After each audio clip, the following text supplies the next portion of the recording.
What's going on, everyone? Today I wanted to use this opportunity to share some of my own personal training. I thought it might be useful to get an understanding of what a typical bodyweight training session might look like, especially when it's tailored to, say, specific goals in mind. So for me personally, I'm trying to rebuild my front lever and work on the planche from ground zero. So how might anyone go about doing that in a manner which is progressive, in a manner which is efficient? I'll give you a few pointers along the way, talk to you about some of the logic behind my exercise selection, why I've chosen to do a certain amount of volume, all that good stuff, to reach the goals that I've set for myself, essentially. Especially as an intermediate level practitioner, of course I've got a lot to learn. This is how at least I currently approach my training. Let's check it out.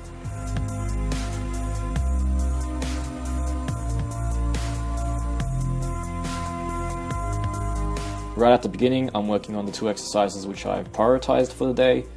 Those are the 8 seconds of the straddle front lever, supersetted with 10 seconds of the tuck planche.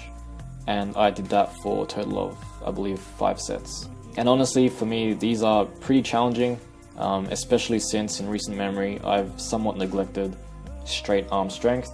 So this is a great way to rebuild strength in that domain. So pairing these two exercises together isn't a problem. One's a pull, one's a push.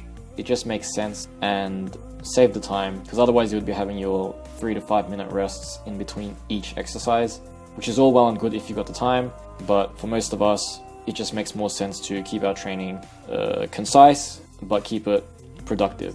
If you're trying to learn a new skill or a new strength element, always use quality time under tension. There's absolutely no point trying to hold the hardest variation for just a few seconds and just doing that every once in a while, because you're not going to get a training effect from that. Far better off working with a regressed movement and trying to accumulate volume from there.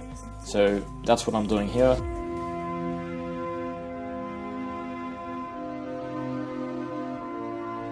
So moving on, I was working on front lever raises, and this is an incredibly challenging exercise. I would say it's comparable to a straight arm lat pull down, so forcefully pulling down into shoulder extension and reducing, an excessive kip.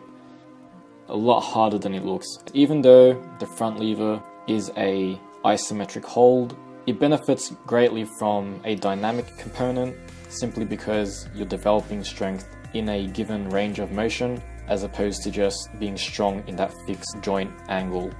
So I was supersetting this with the pseudo planche push-up. This is a great exercise to supplement any sort of planche training. Again, very challenging exercise. If you're maintaining your maximum forward lean in addition to doing the push-up, that is a lot of intensity to handle, and you'll feel a lot of tension going through the anterior delt. Again, you can probably tell by the funny faces I'm making. So this is just a prime example of how a simple exercise such as the push-up can be modified in a way to accommodate for someone of higher strength level. If you're doing basic exercises, make modifications to them.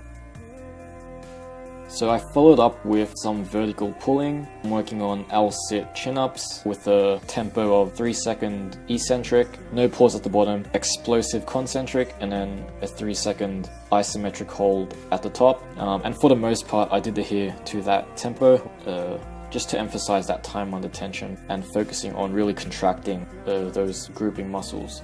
So I was doing this in an L-sit position, just to incorporate some core training. It's a great way to address multiple areas at once, essentially. So coming up to the last set here, I believe I only got 6 reps or so. So no dramas. If you fail mid-set, just do rest pause, get a 10 to 30 second break, and then resume your set, no problem.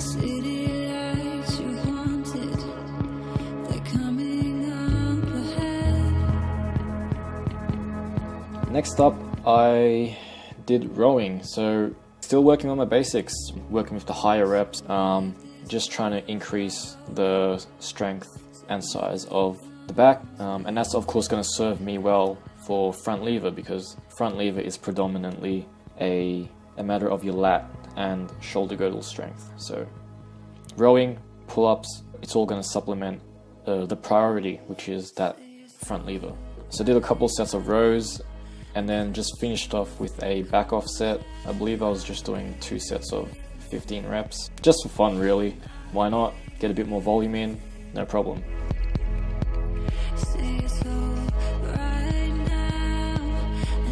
So finishing up, I did 4 sets, just playing around here guys. I did 4 sets of 15 with the ring space pulls, external rotation exercise for the rear delt, and also just a great prehabilitation exercise for the more deeper rotator cuff muscles. So of course keeping your single joint isolation exercises at the end, just because they're inherently less taxing. So even though I'm only working on the front lever and the planche directly across a couple sets, all these other accessory exercises are going to supplement those 2 goals in a manner which is effective. Even though there is variety, it's specific variety. If you're just doing random stuff week to week, you got to reevaluate your approach to training. And the main takeaway is to just structure your training in a way which coincides with the goals that you set for yourself.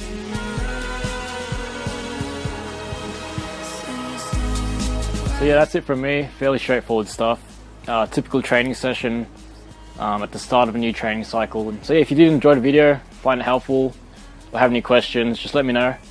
But otherwise, just watch this space. I'll be posting some different things in the future. So yeah, that's it from me for today. I'll catch you on the next one.